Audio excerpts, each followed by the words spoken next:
Avant de plonger dans cette histoire incroyable, pensez à vous abonner à la chaîne et à activer la cloche. Ici, chaque récit a quelque chose à dire, et vous ne voudrez pas en manquer un seul. Le silence pesait dans la salle d'audience. Les avocats chuchotaient, les journalistes ajustaient leurs caméras, et la mère, tremblante, serrait les mains sur ses genoux. Elle était seule, sans défense, prête à perdre ce qui comptait le plus au monde. Le juge s'apprêtait à ouvrir l'audience quand une petite voix brisa l'atmosphère glacée. « Votre honneur, je suis l'avocat de ma mère. » Un murmure secoua toute la salle. Un enfant, à peine 9 ans, se tenait debout devant le tribunal, les yeux pleins d'une détermination que même les adultes n'osaient pas afficher. Son petit costume trop grand, son carnet froissé, tout en lui semblait fragile. Mais sa voix, elle, frappait comme un tonnerre. Le juge leva les yeux, stupéfait. Les avocats restèrent bouche ouverte. Sa mère éclata en sanglots. Puis, quelque chose d'absolument incroyable arriva, quelque chose qui allait changer le verdict, la salle, et même la vie de tous ceux présents ce jour-là. La salle d'audience était pleine à craquer. Chaque siège semblait occupé par quelqu'un venu assister à ce qu'on annonçait déjà comme l'audience la plus étrange de l'année. Au premier rang, des journalistes installaient leurs micros, flairant le scandale ou l'émotion virale. Au fond, des voisins curieux chuchotaient, échangeant des regards lourds de jugement. Au centre, une femme se tenait droite, ou du moins, elle essayait. Ses mains tremblaient. Son visage portait la fatigue des nuits sans sommeil. Elle avait tout perdu, son mari, sa maison, son travail. Et aujourd'hui, elle risquait de perdre son fils, la seule personne qui lui restait. Elle jeta un coup d'œil vers l'avocat commis d'office, assis à côté d'elle. Il feuilletait encore les dossiers, l'air distrait, comme s'il découvrait l'affaire pour la première fois. Elle sentit son cœur se serrer. Personne ne se battait vraiment pour elle. Personne, sauf un petit garçon qui l'observait depuis son siège, les jambes ne touchant même pas le sol. Le juge entra. Un silence presque religieux s'abattit sur la salle. L'affaire 472-B, garde exclusive du mineur Lucas Morel. La voix du juge résonna comme un glas. La mère sentit une larme couler. Mais avant que l'avocat ne dise un mot, avant même que le juge ne termine son introduction, une petite silhouette se leva. Le garçon inspira profondément, posa son petit sac d'école au sol, et avança jusqu'au centre de la salle. Chaque pas semblait défier le monde entier. Les murmures cessèrent.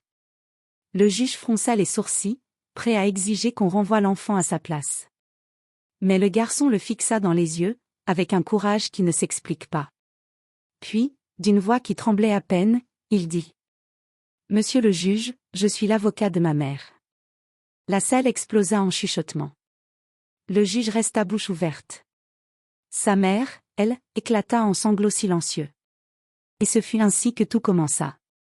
Le juge resta immobile quelques secondes, comme si son cerveau refusait de croire ce qu'il voyait. Un enfant, seul, en train d'interrompre une audience officielle. Ce n'était pas seulement inattendu, c'était impossible. Je suis l'avocat de ma mère, monsieur le juge, répéta doucement le garçon. Sa voix n'était ni arrogante ni enfantine. Elle était juste sincère, brutale de vérité. Le public, lui, retenait son souffle. Personne n'osait bouger, comme si le moindre mouvement allait briser l'instant. Le juge posa ses lunettes avec lenteur. « Approche, jeune homme. » La voix était ferme, mais pas hostile. Lucas s'avança jusqu'à la barre, ses petites mains tremblant à peine. Son sac d'école était resté ouvert, laissant dépasser un cahier colorié, une gomme en forme de fusée, et un livre de droits fondamentaux pour enfants, abîmé par le temps. Le juge le regarda longuement. « Pourquoi dis-tu que tu es l'avocat de ta mère ?» Lucas inspira profondément. On voyait son cœur battre sous sa chemise trop grande. « Parce que, personne ne la défend comme il faut. Parce que les gens parlent de nous sans nous connaître. Parce que je ne veux plus que quelqu'un décide de ma vie sans me demander ce que je veux vraiment. » Il avala sa salive. « Et parce que, c'est ma maman. Je dois la protéger. » La mère porta ses mains à son visage pour étouffer un sanglot. Même certains journalistes baissèrent leurs caméras.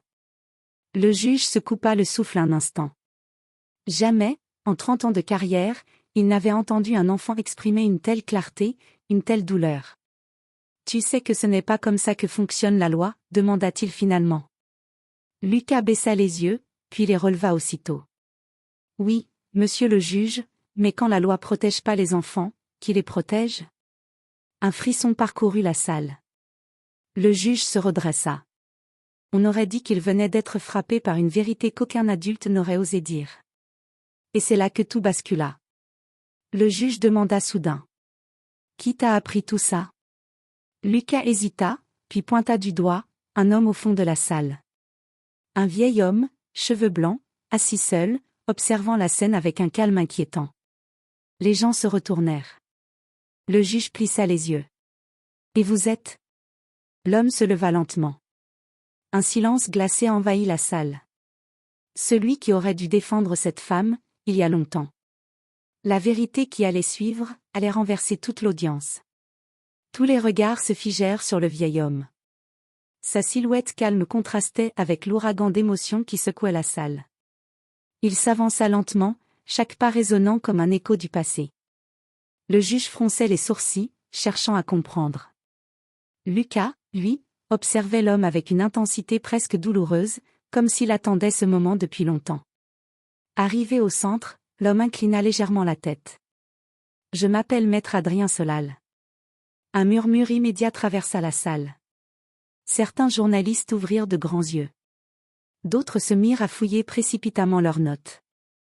Le juge recula légèrement dans son fauteuil.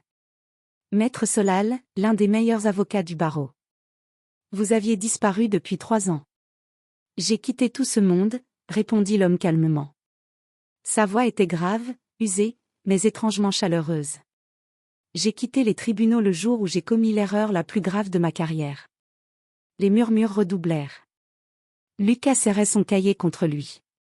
Le juge fronça les sourcils. « Et quelle erreur aurait pu pousser un avocat de votre stature à abandonner 3 décennies de carrière ?» Solal tourna la tête vers la mère du garçon. Leurs regards se croisèrent. Elle pâlit. Elle savait. « Cette femme. » dit-il en la désignant doucement. « J'étais censé la défendre. Mais j'ai échoué. Et à cause de moi, sa vie a basculé. » La salle devint glaciale. On n'entendait plus que le bourdonnement des caméras. Solal poursuivit. « J'ai découvert trop tard que son adversaire avait corrompu un de mes collaborateurs, qu'on avait saboté sa défense sans que je le voie. Il inspira profondément. J'aurais dû me battre pour elle. J'aurais dû tout recommencer. Mais je ne l'ai pas fait. Je me suis enfui. » Il baissa la tête. Et ce petit garçon, il regarda Lucas, les yeux brillants. « Est venu frapper à ma porte il y a 4 jours. Il m'a dit, si vous ne défendez pas ma maman, moi je le ferai. » Un choc parcourut la salle. La mère fondit en larmes. Lucas, lui, resta droit, fier, déterminé. Solal essuya une larme discrète. « Et c'est ce jour-là que j'ai compris, cet enfant avait plus de courage que moi. » Le juge, ému malgré lui, prit une longue respiration. « Maître Solal, comptez-vous reprendre cette affaire ?» Le vieil avocat fixa le juge. Son regard avait changé. Il n'était plus celui d'un homme brisé, mais celui d'un lion qui se réveille. « Non, monsieur le juge. » Il posa une main sur l'épaule de Lucas. « Je viens assister, l'avocat officiel de cette femme, son fils. » Un souffle secoua la salle. Mais avant que le juge ne puisse répondre, les portes du tribunal s'ouvrirent brusquement. Quelqu'un entra. Et son arrivée allait tout détruire. Les portes du tribunal claquèrent si fort que plusieurs personnes sursautèrent. Un homme entra, suivi de 2 avocats pressés et d'un agent de sécurité. Son costume impeccable, son regard froid, son sourire contrôlé. Tout en lui respirait l'arrogance de quelqu'un habitué à gagner avant même de combattre.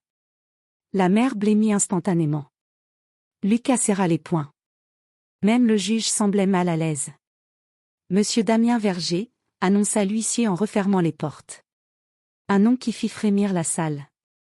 Damien Verger. Homme d'affaires puissant. Ancien employeur de la mère.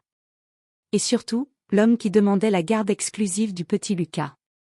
Il s'avança jusqu'au centre, ignorant totalement le garçon et sa mère, comme s'ils n'étaient que des ombres. « Votre honneur » dit-il d'une voix glaciale mais parfaitement polie. « Je demande à interrompre immédiatement cette scène théâtrale. » Les journalistes se délectaient déjà. Le juge tenta de reprendre le contrôle. « Monsieur Verger, nous étions en pleine audience.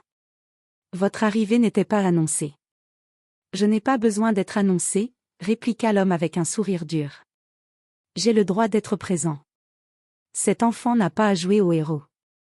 Ce tribunal n'est pas une cour de récréation. » Lucas serra les dents, mais Solal posa une main sur son épaule pour le calmer. Le juge fronça les sourcils. « Nous n'en sommes pas encore au témoignage des parties. Mais avant de poursuivre, pourquoi intervenir de manière aussi brutale ?» Le sourire de Verger s'élargit. Un sourire dangereux.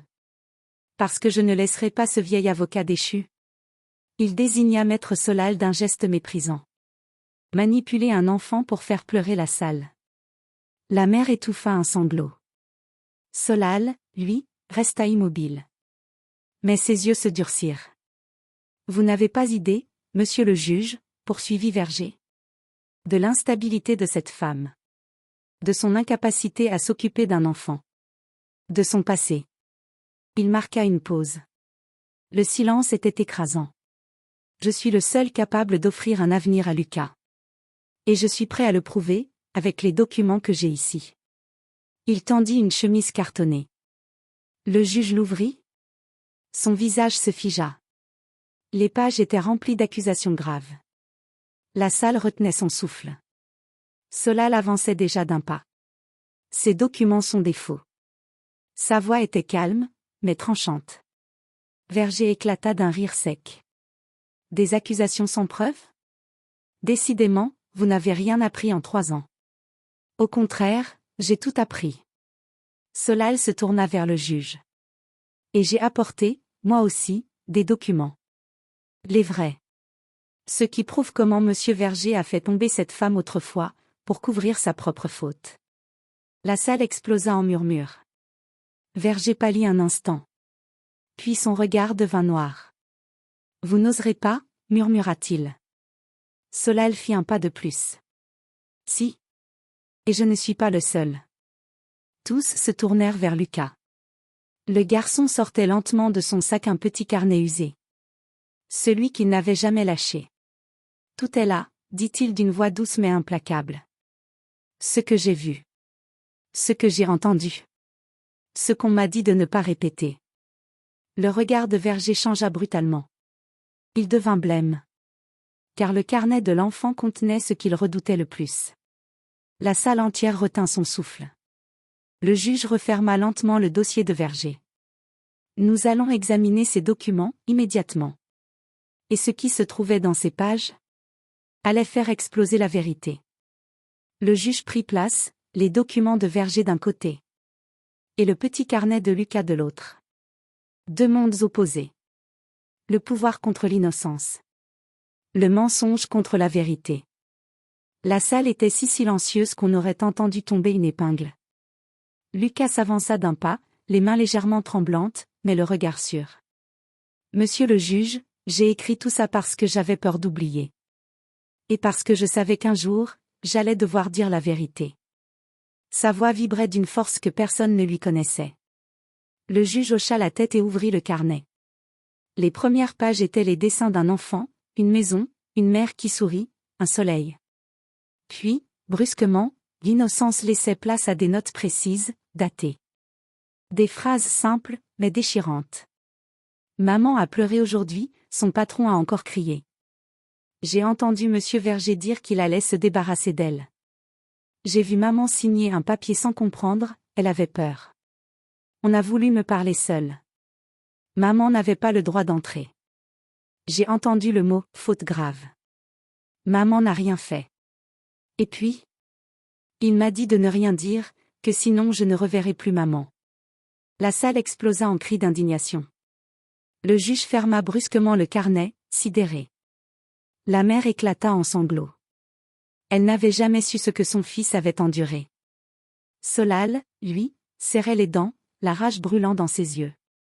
Damien Verger, pour la première fois, ne souriait plus. Il fixait le carnet comme si c'était une bombe prête à lui exploser au visage. Le juge se tourna vers lui, le regard devenu glacial. « Monsieur Verger, avez-vous quelque chose à dire concernant ces accusations ?» Un silence pesant. Chaque seconde était un coup près. Verger tenta un sourire nerveux. « Cet enfant invente. Vous n'allez quand même pas. » Assez. Le juge frappa sa table. Les notes de cet enfant sont cohérentes, datées, concordantes. Il se tourna vers Solal. « Et vous dites avoir des preuves complémentaires ?» Solal avança calmement un dossier scellé. Pas seulement des preuves, des enregistrements. Sa voix claquait comme du fer. Un frisson parcourut la salle. Les journalistes se redressèrent d'un coup. Des enregistrements, répéta le juge. Oui. Des conversations entre Monsieur Verger et son assistant, dans lesquelles ils discutent de fabriquer des motifs de licenciement et de préparer une demande de garde exclusive en manipulant l'enfant. Le juge ouvrit les yeux, terrifié. Verger blêmit.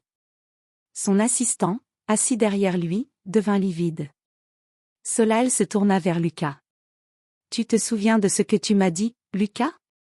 L'enfant hocha la tête, timidement. « Je savais que personne ne me croirait, alors j'ai tout gardé. » C'était la phrase la plus simple. Et la plus puissante. Le juge se leva, le visage grave. « Je suspends immédiatement les demandes de Monsieur Verger.